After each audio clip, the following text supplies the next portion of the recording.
Արայիկ Հարությունյան։ Շնորհակալություն, հարգելի փոխխոսնակ։ Ճիշտն ասած, այս հարցը պատասխանի ժամանակ ամենաքիչն էի սպասում, որ էլի կոմբայն են հիշելու։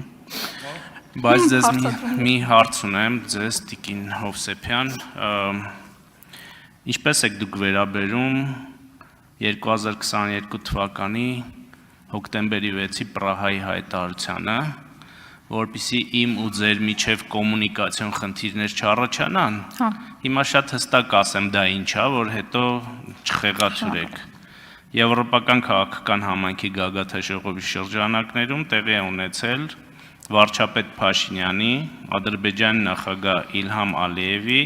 Ֆրանսիայի նախագահ Էմանուել Մակրոնի եւ Եվրոպական խորհրդի նախագահ Շարլ Միշելի քառակողմ հանդիպումը, որտեղ ընդունվել է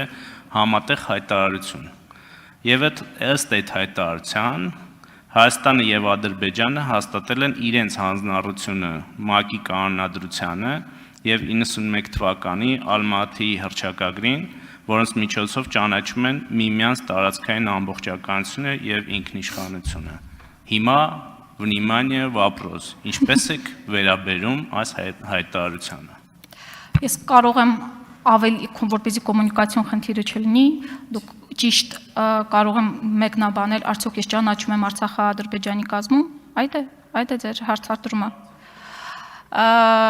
Ես ճանաչում եմ իմ հայրենիքը, ես ճանաչում եմ այնտեղ, որտեղ ես ծնվել եմ, ես ճանաչում եմ այն ծննդավայրը, որտեղ որ ես մեծացել եմ, որտեղ որ ես ամուսնացել եմ, որտեղ որ գտնվում են իմ ապուպապերի, իմ հոր գերեզմանը, ես ճանաչում եմ դա, ճանաչում եմ ու երբեք չեմ մոռանալու, ինչպես որ չեն մոռանալու 120,000-ը, ավելին, ինչպես որ չեն մոռանալու շատ հայեր։ Այնպես որ ես միշտ հարց է առաջանում ինձ մոտ, ինչ է զգում հայը, երբ որ նման հարցադրում է անում Արցախցուն, Արցախահային, արդյոք նա ճանաչում է Արցախը Ադրբեջանի, ինչ նպատակով է դա հարցնում, ցավացնելու, գիտեք, ձեր հարցերը վաղուց չեն կարող ինձ ցավացնել, ես տեսել եմ Արցախի անկումը, ավելին, դրանից ես ավելի եմ իմ դիմադրողականությունը բարձրացել, բայց ցավացնում է, գիտեք ինչը, այդ հիշողությունները, շնորհակալ եմ։ Արձագանք։ Տիկին Հովսեփյան, այս ձեր հայտարարությունը տեղի կլիներ, եթե դուք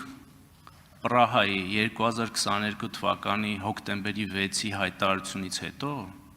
մի հատ շռնդալից հայտարարություն անեիք եւ դուրս գայիք արտաքին գործերի նախարարությունից, որտեղ մնացել եք մինչեւ 23 թվականի օգոստոս։